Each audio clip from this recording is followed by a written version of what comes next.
항상 기뻐하라. 쉬지 말고 기도하라. 범사에 감사하라. 이것이 그리스도 예수 안에서 너희를 향하신 하나님의 뜻이니라. 감사합니다. 오늘 특송으로 여러모로 섬겨주신 모든 분들 감사하고요. 제가 이 특송 찬양을 들으면서 저희 교회는 정말 감사할 것이 많은 감사가 충만한 교회구나 하는 생각을 하면서 하나님께 제가 감사를 드렸습니다. 감사드립니다. 오늘 봉독한 데살로니가 전서 5장 16절에서 18절은 올해 저희 대학교의 주제 성구입니다. 그래서 올해 대학교의 표어는 기쁨, 기도, 감사가 충만한 교회인데 바로 이 말씀에 근거해서 정하게 되었습니다. 감사할 것이 많으면 저의 마음이 기뻐지기 때문에 올 한 해는 기쁨과 감사가 충만한 교회, 기도가 충만한 교회가 됐으면 좋겠다 하는 마음에서 정하게 됐습니다.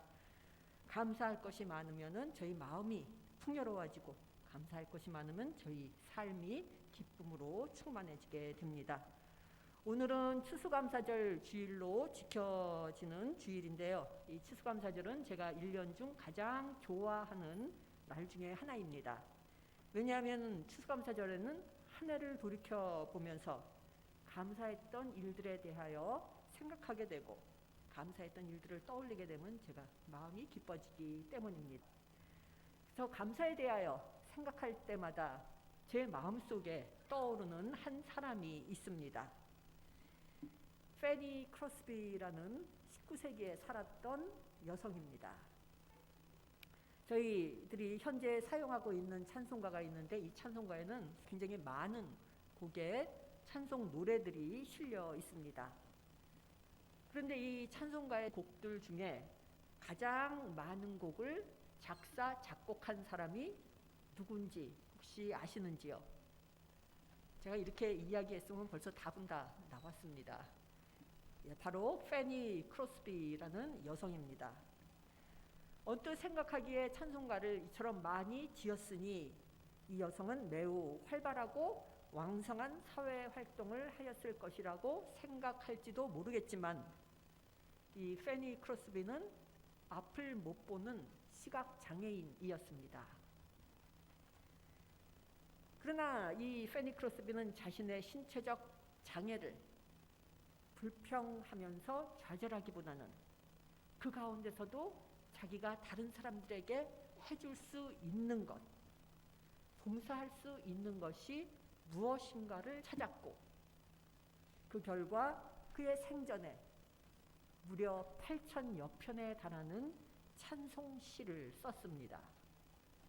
그 많은 찬송시가 저희 찬송가에 다 실리지는 못했지만 우리 찬송가에서도 저희들이 잘 아는 찬송가인 나의 갈 길 다가도록, 예수로 나의 구주 삼고, 오 놀라운 구세주 등등 그 외에도 많은 찬송가들이 있습니다.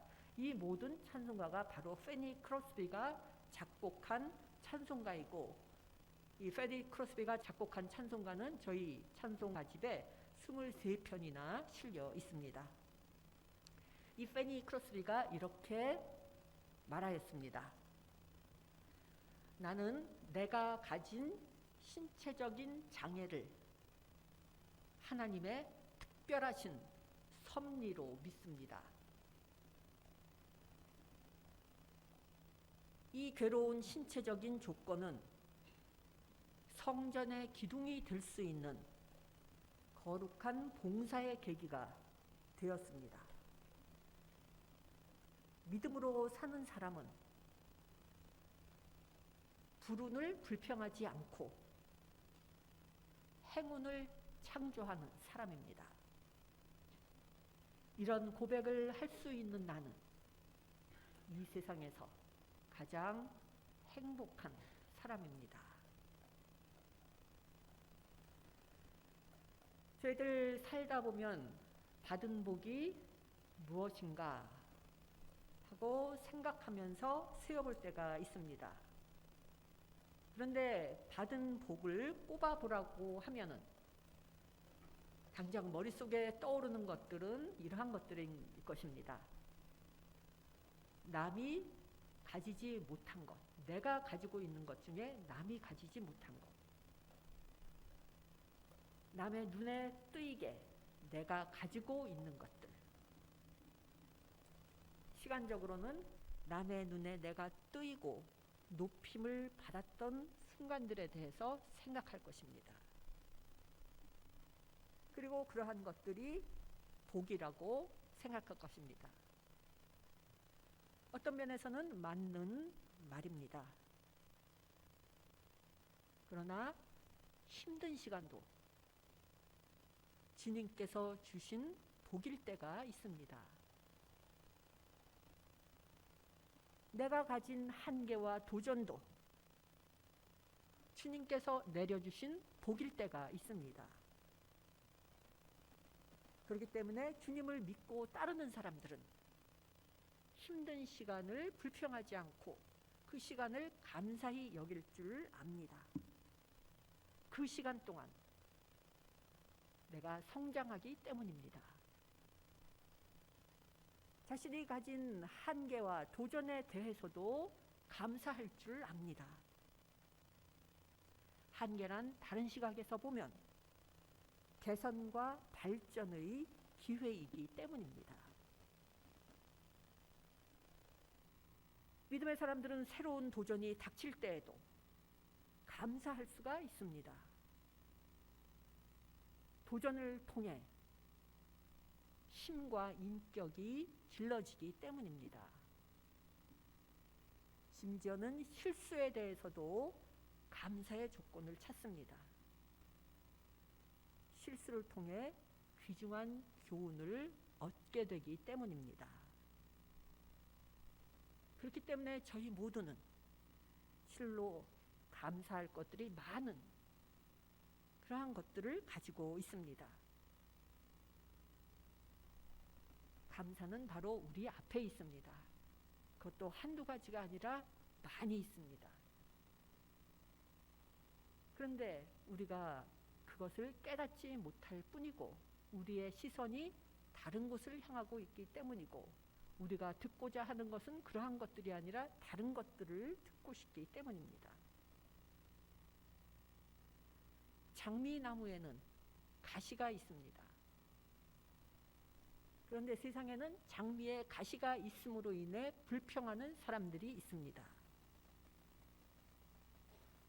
그런가 하면 가시가 있음에도 장미라는 아름다운 꽃이 피어나는 것을 바라보며 거기에 대해서 감사하는 사람들도 있습니다.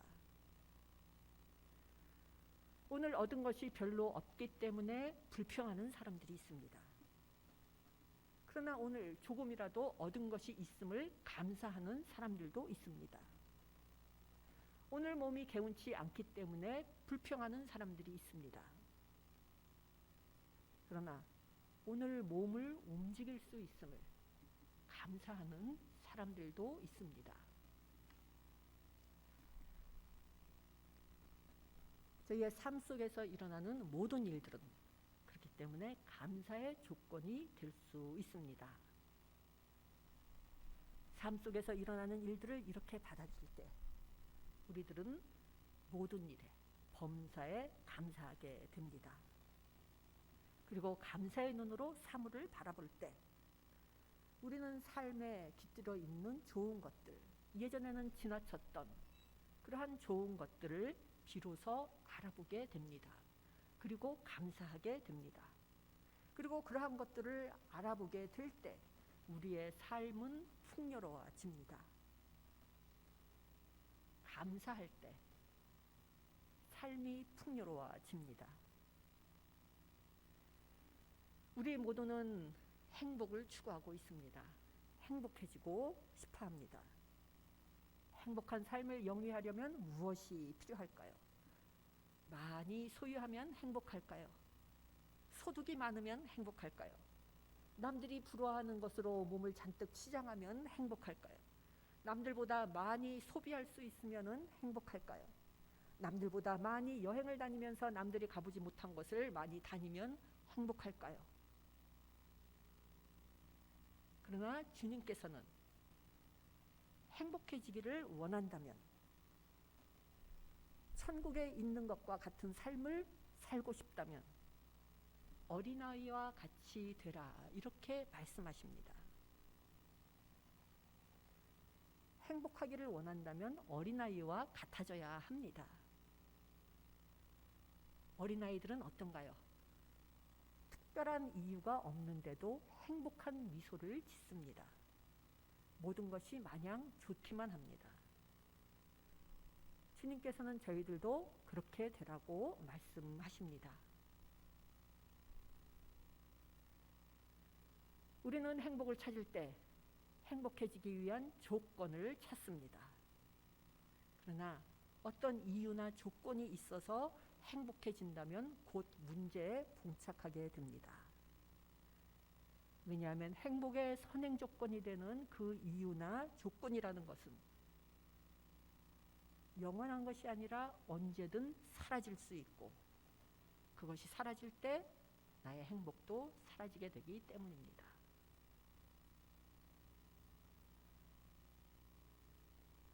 행복은 그러한 조건이나 이유를 통해서 찾아지는 것이 아니라 감사를 통해 찾아집니다. 행복하기 때문에 감사한 것이 아니라 감사하기 때문에 행복합니다.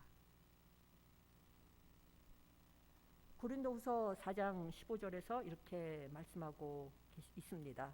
이 모든 일은 다 여러분을 위한 것입니다. 그리하여 하나님의 은혜가 점점 더 많은 사람에게 퍼져서 감사하는 마음이 넘치게 하고 하나님께 영광을 돌리게 하려는 것입니다. 이 말씀에서도 알 수 있는 것처럼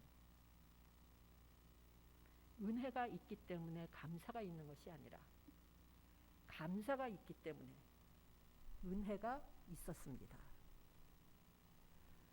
하나님의 이 은혜는 우리로 하여금 감사가 넘치게 하고 하나님께 영광을 돌리게 하기 위함인데, 이 모든 일, 곧 감사와 하나님께 영광을 돌리는 것은 우리를 위한 것이라고 이 구절에서 말씀하고 있습니다. 감사하면 우리에게는 육체적인 유익이 있기 때문이고, 감사하면 우리에게는 마음의 평화가 있기 때문이고, 감사하면 우리의 영혼이 온전해지기 때문입니다. 이렇듯 감사하는 삶을 살 때 하나님의 은혜가 점점 더 커지고, 하나님의 은혜와 우리의 감사가 서로 오고 가는 삶을 살 때 하나님과의 소통이 더 자주 이루어지게 되고, 하나님과의 소통이 더 자주 이루어지면 산과들에 사람들이 자주 다닐 때 그곳에 오솔길이 나듯이 하나님과 나 사이에 영혼의 오솔길이 생기게 됩니다.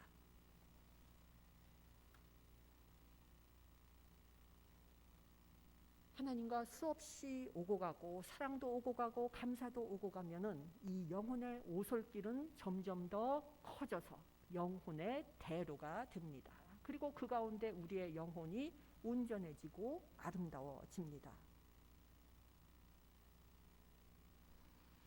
범사에 감사하는 삶을 사는 저희 모두가 되기 바랍니다. 그리고 감사할 때 행복이라는 문을 열 수 있는 마스터 키를 쥐고 있는 것이나 마찬가지입니다. 감사하는 삶을 사는 방법에는 여러 가지가 있지만 그중 한 가지 좋은 방법이 있습니다. 감사 일기를 작성하는 것입니다. 그날 감사했던 일을 일기 형식으로 적는 것입니다.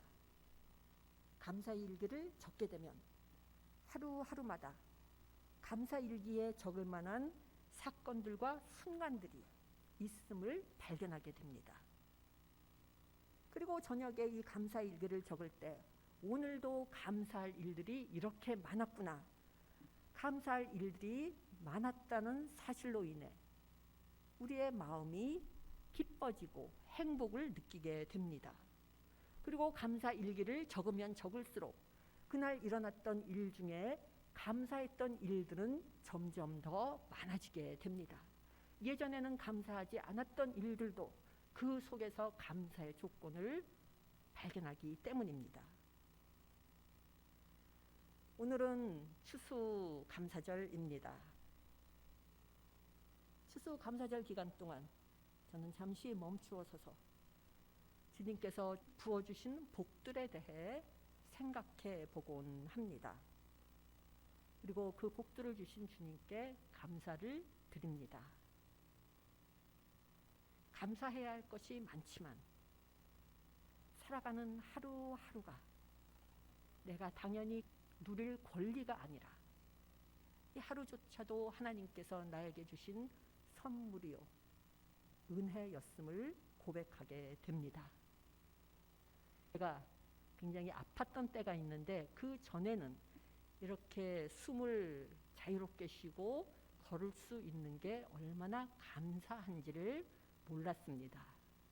그런데 한번 아파서 숨 쉬는 것도 불편하고 걷지를 못할 상태가 되어보니 멀쩡하게 걷는 사람들이 세상에서 가장 부러웠습니다.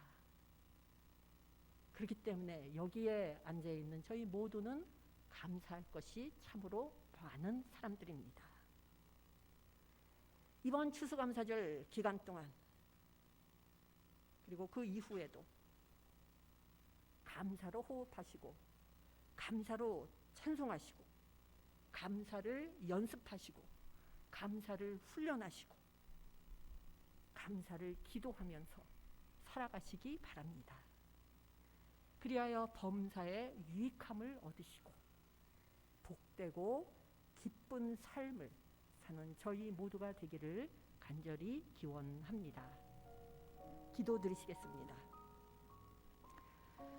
은혜로우신 주님, 저희들에게 셀 수 없이 많은 복을 내려주신 주님께 감사드립니다. 간절히 바라옵기는 저희로 하여금 주님의 은혜를 항상 기억하며 살아가도록 하여 주시고 저희들이 감사함을 잊고 불평불만의 삶을 살고 있다면 회개하고 돌이켜 감사하는 자리로 나아가도록 하여 주시옵소서.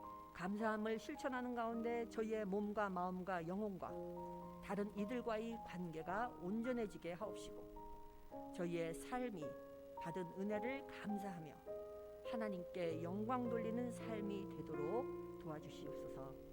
예수님 이름으로 기도드립니다.